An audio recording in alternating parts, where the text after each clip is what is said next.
నల్గొండలో జరిగిన బహిరంగ సభలో ముఖ్యమంత్రి రేవంత్ రెడ్డి బీఆర్ఎస్ పై తీవ్ర విమర్శలు చేశారు. ప్రజలు మళ్లీ బీఆర్ఎస్ ను అధికారంలోకి తీసుకురావాలని కోరుకోవడం లేదని, ఆ పార్టీ కుటుంబమే అలాంటి ఆశలు పెట్టుకుంటోందని వ్యాఖ్యానించారు. తెలంగాణ సమాజం బీఆర్ఎస్ కుటుంబాన్ని రాజకీయంగా తిరస్కరించిందని అన్నారు. భవిష్యత్తులో ఆ పార్టీకి ఎలాంటి అవకాశం లేదని, నల్గొండ జిల్లా ప్రజలు కూడా బీఆర్ఎస్ ను పూర్తిగా తిరస్కరించారని సీఎం రేవంత్ రెడ్డి పేర్కొన్నారు.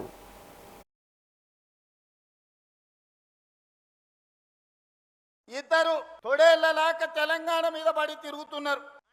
బావమరుదులు ప్రజలందరూ కోరుకుంటున్నారు, మా ప్రభుత్వం రావాలి అని చెప్తున్నారు. ప్రజలు ఎవరు కోరుకుంటలేరు, మీ కుటుంబం కోరుకుంటుంది. మీ దోపిడీ దొంగతనాలలో మీకు అండగా నిలబడ్డ వాళ్ళు కోరుకుంటున్నారు. ఇవాళ ప్రజాపాలన వచ్చి ప్రజలలో చైతన్యం వచ్చి ప్రజలు సంక్షేమ అభివృద్ధి పథకాలను ఈ రోజు అనుభవిస్తుంటే వాటిని చూసి అసూయ పడుతున్న వాళ్ళు ఎవరైనా మిమ్మల్ని కోరుకుంటున్నారేమో గాని ఈ తెలంగాణ సమాజం మిమ్మల్ని మీ కుటుంబాన్ని శాశ్వతంగా సామాజిక బహిష్కరణ చేపట్టిండ్రు. ఇంకా భవిష్యత్తులో మీకు పదవి అనేదే ఉండదు. ఏదైనా బీఆర్ఎస్ గురించి మీరు మాట్లాడుకోవాలనుకుంటే మీ గతం గురించి మాట్లాడుకోవాల్సిందే తప్ప మీకు భవిష్యత్తు లేదన్న సంగతి ఈ నల్లగొండ వేదిక మీద వేలాది మందిగా ఈ గ్రౌండ్ లోనే కదా, ఆ పక్కన గ్రౌండ్ లో మా అక్కలు మా సోదరులు ఈ గ్రౌండ్ పిక్కటిల్లేలా నాగార్జున కాలేజ్ గ్రౌండే కాదు, అవతలి సైడ్ నుంచి ఆ పక్క రహదారుల మీద వేలాదిగా నిలబడి జేజేలు పలుకుతున్న ఆ ప్రజలు చెప్పుతున్నారు, మిమ్మల్ని ఉప్పు పాతర వేసినాం, మళ్ళా మిమ్మల్ని మొక్క కూడా మొలవనీయమని